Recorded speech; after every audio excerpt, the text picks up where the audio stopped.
What's going down, guys? It's your boy Carter J. I want to talk about the post fight between Mike Alvarado and Brandon Rios 2. I want to say off the bat, I think this was an excellent fight. Um, we all kind of expected that based off what we saw, in their first fight. Um, this was a war, man. I think this is a classic, man. Um, I couldn't really do a prediction for this fight because the pressure was basically on Alvarado. Um, the pressure was on him to see how he was going to adjust against Brandon Rios and how his game plan was going to work out against Rios. And I got to say, up front that, Alvarado had a game plan. He stuck to it. He listened to his trainer. As you guys know, you guys can go back and watch that, Timothy Bradley Ruslan Provodnikov fight.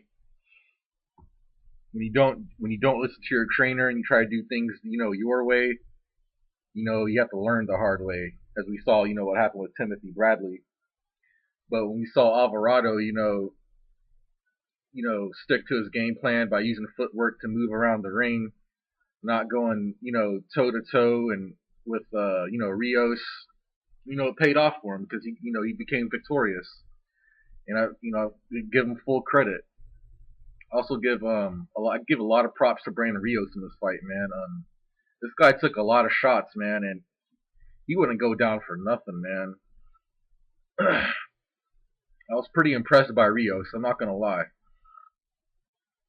I was not impressed with Rios's game plan of trying to keep cutting Mike Alvarado off. I think he should have stopped doing that.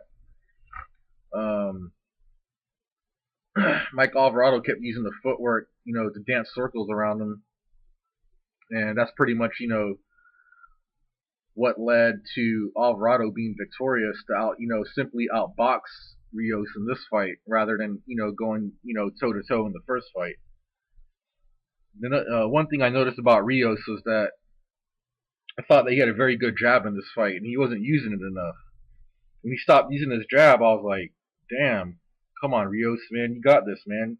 Just use that jab, just like the same way how you hit him good in round 2 when he rocked Alvarado, and he stopped using it. He tried looking for the perfect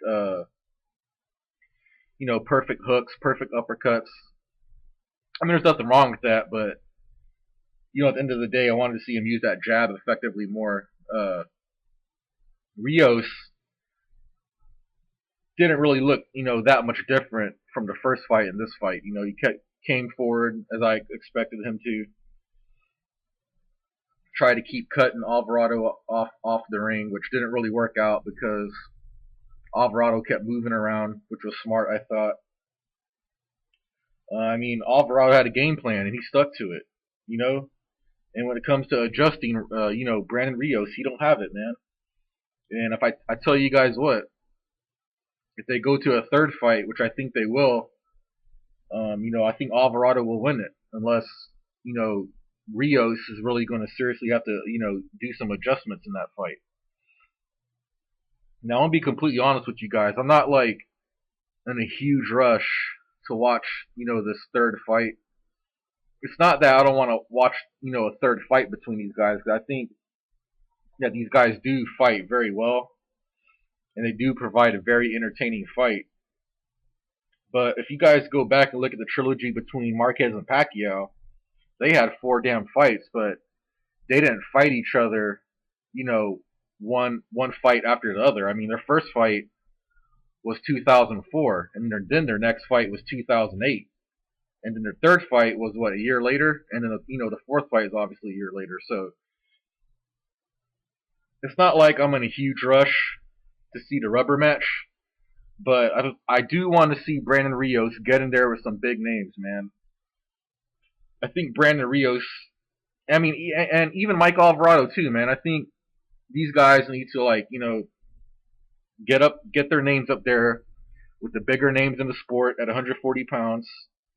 You still got Lucas Matisse, roaming around there. He's got his fight coming up.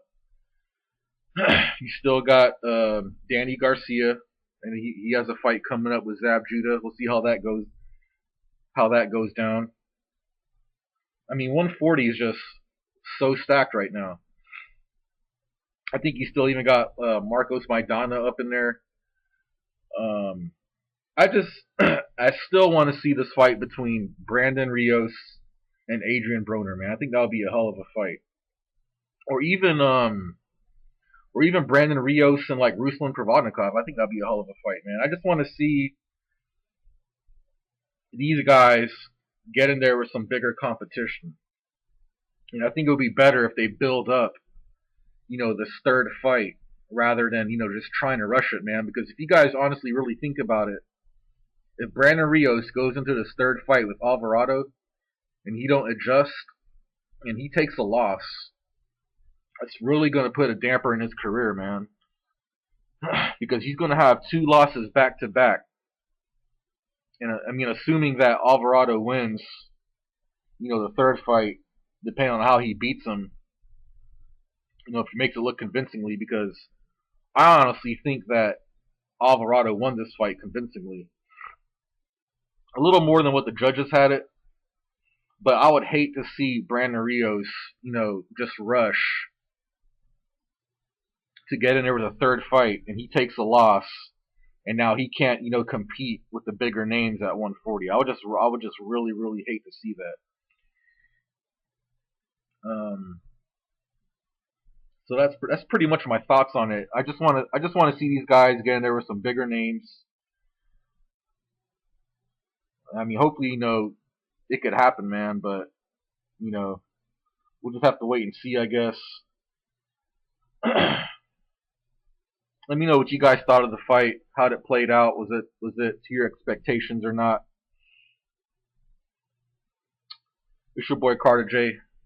I'll be on to the next one real soon. Peace.